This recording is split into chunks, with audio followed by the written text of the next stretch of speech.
আমাৰ 31 মাৰ্চৰ পৰা অসমৰ প্ৰতিটো ৱেলনেছ চেণ্টাৰ যি আমাৰ গাঁৱে গাঁৱে ৱেলনেছ চেণ্টাৰ আছে সেই ৱেলনেছ চেণ্টাৰত একোটাকৈ স্বাস্থ্য শিবিৰ কৰিবলৈ ৰাজ্য চৰকাৰে সিদ্ধান্ত গ্ৰহণ কৰিছে।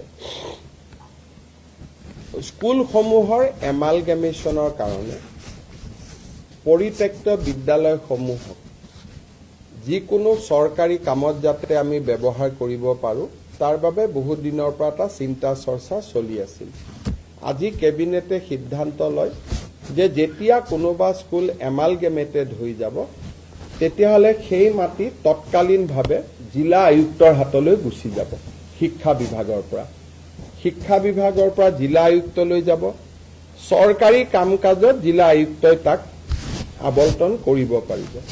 অনা চৰকাৰী কাম কাজৰ বাবে বা NGO আদিৰ বাবে যদি আবেদন হয় চৰকাৰৰ অনুমোদন লৈ জিলা আয়ুক্তই এনে খালী হৈ থকা বিদ্যালয়সমূহ